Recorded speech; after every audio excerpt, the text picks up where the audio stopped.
Ring ring இந்த படத்தை பார்த்தீங்கன்னா அப்படியே லவ் டுடே ஓட கான்செப்டை வந்து ரீக்ரியேட் பண்ணலாம்னு சொல்லி ட்ரை பண்ணியிருக்காங்க.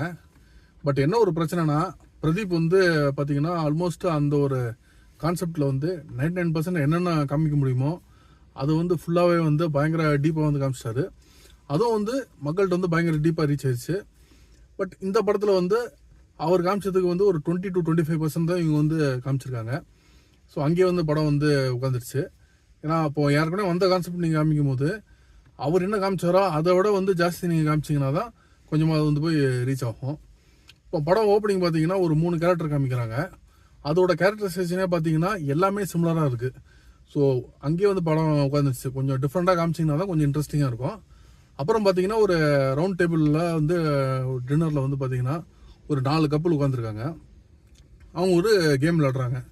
என்னென்னா அந்த செல்ஃபோனில் வந்து என்ன மெசேஜ் வருதோ இல்லை என்ன கால்ஸ் வருதோ அவங்க வந்து சபையில் வந்து ஃபுல்லாகவே வந்து ஓப்பனாக காமிச்சிடணும் அப்படிங்கிற மாதிரி தான் அந்த கேமு. அதில் வந்து அந்த சீன்ஸ் எல்லாம் வந்து ரொம்ப பெரிய இன்ட்ரெஸ்டிங்கெல்லாம் இல்லை. ஸோ அதிலே வந்து படத்தில் வந்து ஏகப்பட்ட லேக் இருக்குது. ஃபர்ஸ்ட் ஹாஃபும் வந்து நிறைய லேக்கு பயங்கர ஸ்லோவாக போகுது. செகண்ட் ஹாஃபுமே வந்து நம்ம என்ன எதிர்பார்க்குறோமோ அந்த மாதிரி விஷயங்கள் தான் வருது. ஸோ செகண்ட் ஹாஃபுமே பயங்கர லேக்கு பயங்கர ஸ்லோ. ஸோ ஓவராலாக படம் வந்து ஒரு பெரிய ஒரு ஏமாற்றம். டெக்னிக்கலாக பார்த்தீங்கன்னா கேமரா கிளாரிட்டி கொஞ்சம் கம்மியாக இருந்துச்சு. அதே மாதிரி மியூசிக் ஆவரேஜாக இருந்து டெக்னிக்கலாகவும் அந்த படம் கொஞ்சம் ஆவரேஜ் தான் சொல்லலாம்.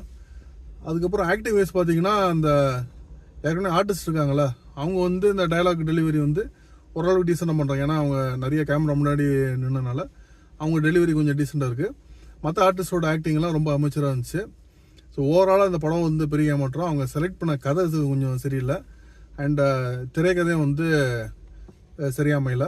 ஸோ நெக்ஸ்ட்டு ஃபில்ம் பண்ணும்போது நல்ல ஒரு கதை நல்ல ஒரு திரைக்கதை எடுத்தாங்கன்னா படம் நல்லா வரும். இந்த படம் வந்து ஒரு பெரிய ஒரு ஏமாற்றம் தான்.